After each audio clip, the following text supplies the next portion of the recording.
Howdy folks, we're going to talk about primitive data types here in chapter 3. So we start up a new project here for week 3, and then there is this helpful checkbox down here for add sample code. We'll add a default class and a main method for you, help you do a little bit less typing than you might need to otherwise.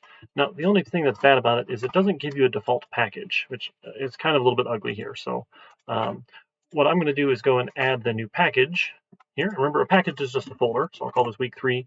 I'm just going to drag main into that here, and then this refactor will add the line package week 3 for me. Again, don't worry too much about it here. Just the name of the folder has to be at the top here, declaring the package. It's just a good thing to do in Java land, so it's a good habit to be into, to use packages and not rely on that default package. And then it even gives us the hello world starting code here, which is pretty cool. So if you want, we can run it real quick, make sure everything works for us, and then we can actually start working on some of our code. Let's see. It's compiling. There we go, and we get hello world like we expected. We get some nice output here. Oh, let me zoom that in a little bit so it's a little easier to see here. All right, so when we work with primitive data types, that means different ways of storing data in Java, and they're known as primitives. Now, primitives get handled a little bit differently than other types in Java. So strings are not primitive data types. So we're going to look at some very specific types here. So we have a byte is a type. These are small numbers here. They can go from -128 to at most a byte of a small number. We'll say max. Let's do small number min, and we'll do small number max. Then is 127. Now, these numbers might not mean a whole lot to you, but there's actually some reasoning behind that here. And the way that data is actually stored behind the scenes is in bits. So if you go to your programmer calculator, you can go to binary input here and look at the bit calculation. So this gives me all the different bits that I can toggle here. So a single bit is just on or off, right? And we put these things together here, they're either on or off. And when you combine them here, typically 8 bits is grouped together in a single byte. So in a single byte, you get 8 positions that can either be on or off. So if I flip them all to on here, you'll notice that I can get to 255. But we're going from a -128 to a +127. So what's happening behind the scenes is one of those 8 bits is being used to indicate positive or negative. So we really only get 7 bits in which we can store values here. So we have 127 is the largest possible, and then -128 is the smallest possible, using all 8 bits here of our values. So +127, right, is positive, and then 127 here, and then -128, right, if our bit is negative, right, there is no -0. So you don't have a -0. So really, like, if the negative bit is indicating negative and everything else is 0, it's really -1. That's why you can get up to 128. So bytes are fun if you need small values. We're probably not ever going to use them at all. And then shorts here are smaller numbers, not quite as small. So these are 2-byte numbers. They can get to -32,768. And no, I don't know these. I'm just copying it off the textbook here. So 2-byte number max here then will be the +32,767, right? One less because we need that 1 bit here to indicate the positive or negative values here. And then one fun thing we can do with Java is you can put a digits separator here. You can put an underscore in to separate digits. Unfortunately, the comma is not allowed, and it's going to be all confused and give you these red lines and say identifier expected, because it doesn't know what to do with a comma. But the underscore we can put in here, which is really nice. And again, shorts, sure, well and good. We're probably not going to care much at all. Most of the time, we're just going to use ints. So we've done ints before. So ints are what we'll call normal numbers here. Normal number min then is going to be a -2,147,483,648. And then our int, our normal number max here, is going to be a +2,147,483,647. I'm sorry, that's my insulin pump here. It's yelling at me that I turned it off. That might be noisy for a little while. Maybe I can put that in my pocket or something. I got to go take care of that after this video. Okay, so those are ints. So if we need to deal with whole numbers, right, integers are whole numbers that are generally, most values we deal with are probably less than 2 billion for most operations here. We're going to stick to ints. If you need bigger whole numbers here. The largest type of whole number we get is a primitive.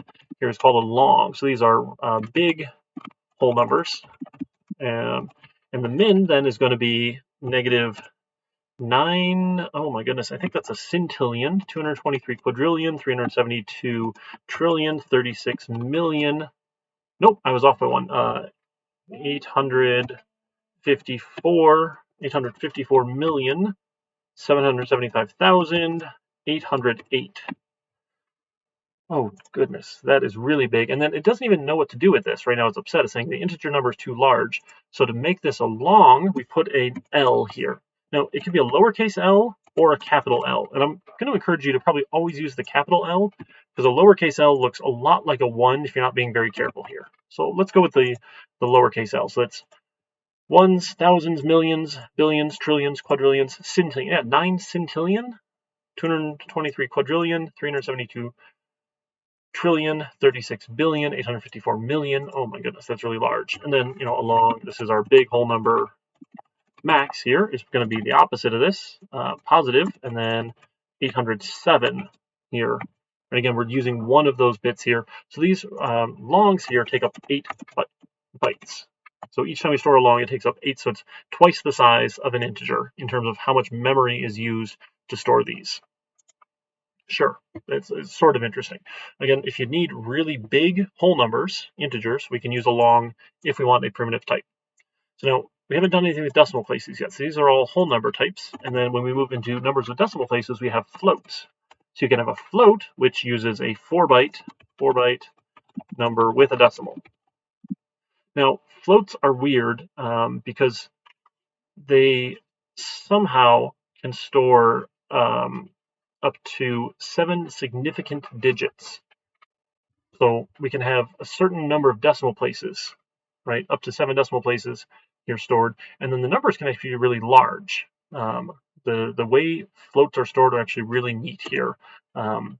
It's not anything we're going to get into right now, but it only uses the same number of bytes as an int, right? Because an int here is 4 bytes, which is cool. But you can get a larger range of values here. And if we say it's equals float dot min here, we'll get the minimum float value. Nope, I'm sorry, not float dot min value. Here we go. This is the minimum value.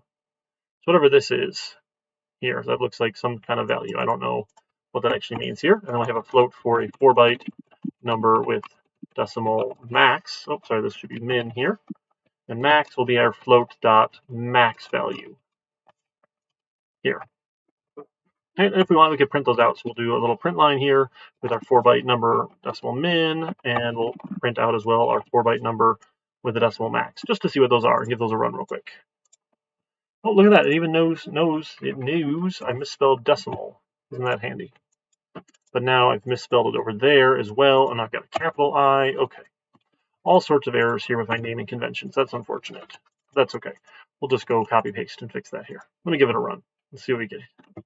I don't think the output will be as pretty as, it's pretty as we expected. So 1.4 e to the -45.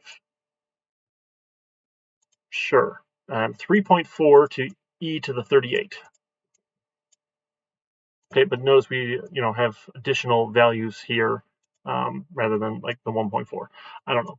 There's some really fun stuff behind the scenes of how this all works. It's really, we don't care too much. And then if you want larger numbers of decimal places, we're going to use doubles. So doubles will be our most common values here for this. So again, they use 8 bytes here. So double will use 8 bytes to store each double value, double value. So double here then is a big number with decimals, right? And then we could just say like 0.123 or something. It doesn't have to be as large as it can store, right?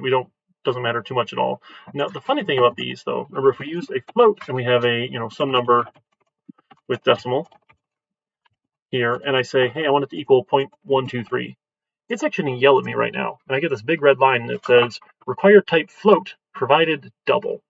And this alone is really the entire reason I don't like floats. And we have the benefit of essentially being lazy here. 8 bytes of memory versus 4 bytes of memory, we don't really care much at all, because when you look at your computer, you have lots and lots and lots of memory. Memory is measured in the gigabytes, right? So what that means is a kilobyte is about 1,000. It's really 1,000. Sometimes it's 1024. It's a weird way of measuring. About 1,000 bytes is a kilobyte. A megabyte is 1,000,000 bytes, and a gigabyte is 1,000,000,000 bytes. So if we have 1,000,000,000 bytes of memory, and usually computers will have multiple gigabytes of memory nowadays, right? So if we've got billions of bytes of memory, I don't really care if I'm going to use 8 bytes to store a double rather than 4 bytes. For our purposes, it'll never matter. Now, if you're doing something and you have thousands and tens of thousands and millions of values that you're storing, yeah, 1,000,000 times 4 is going to add up to some significant memory savings. For our purposes, we're not going to do anything that fancy. So I don't like floats because decimals here, numbers with decimals, default to doubles in Java land. So to tell it it's a float, you have to put in an F for float, capital F or lowercase f. Now, F's are pretty easy. I don't really care uppercase or lowercase here. I think lowercase is probably more common. And to tell Java a number decimal float, use F. I can't spell decimal tonight, folks. Sorry, the kittens are going nuts. They got out of their little pen area here in my office, and they're going everywhere today. All right, so now we've got our floats and our doubles for numbers with decimal places, and then 2 other types that are primitives. Now we have a char. A char is a single character here, like A. And now a single character actually gets apostrophes. So apostrophe, or some people call them single quote. As opposed to the full quote that we were using before. You can't use full quotes because this full quote is a string here, is not a primitive type. So you can do a single letter. Now, a fun thing about characters in Java and in most programming languages here, actually, that they are stored as Unicode values. So if we look up the Unicode table, all that means is I can take a character and map it to a particular number. So the capital A here is 65. This Unicode 41 is hexadecimal. Don't worry too much about that. That's base 16 and not all that interesting. But the number 65 represents the letter A in Unicode. So what you can do with characters, then I can either say it's an A here, single character A, or I can make a char, a single character. I will say A with number is 65. And if I were to print out my single character with a number, or if I were to print out my single character A, oops, sorry, that's print line. That suggested the wrong one for me there. That's a bummer. Print ln. Oh goodness, there we go. Go away. We'll both get A's. So Java will automatically convert the numeric values to characters. Right. So if I have 65, but I told it it's a character, when I go to print it, I will actually get that character back out, which is fun. So if I wanted to print Eric here, I could say here's a char. Here is a capital E. Right, capital E is going to be, I think that's 69. And then a capital R is going to be, let me go look here because I don't remember. Let's see, capital R would be 82. And then a char capital I is going to be somewhere in between those. Let's see, I is going to be 73. And then a char capital C is going to be 65 plus 3 should be 68 here. And then I can print out all of those values here. I can print out my capital E. And then now what's funny here, if I try and add these together, and I print out the capital R, and then I print out the capital I, and then I print out the capital C, what do you think is going to happen to these? It's not going to do what I expect, because these are numeric values. And when Java sees the plus sign, it's like, oh, numeric values, let's do some addition. And those values added up are 292, and Java no longer thinks it's a character. So it gets a little funky here. So what you need to do then is we need to tell it to concatenate in there some string values, and really just an empty string is okay here, so that it knows, oh, hey, okay, I want to do strings here, because a string plus a character, Java's smart enough to know, oh, I should keep it a character. There's no arithmetic to be done here. And I can get Eric back out. Oh no, 67. That's right, because 65 is A, so it's not plus 3, it's just plus 2 more. It'll be 67. Irid is wrong here. We'll try that again. See if we get Eric. There we go. Now we get Eric. So I can store the characters here like that.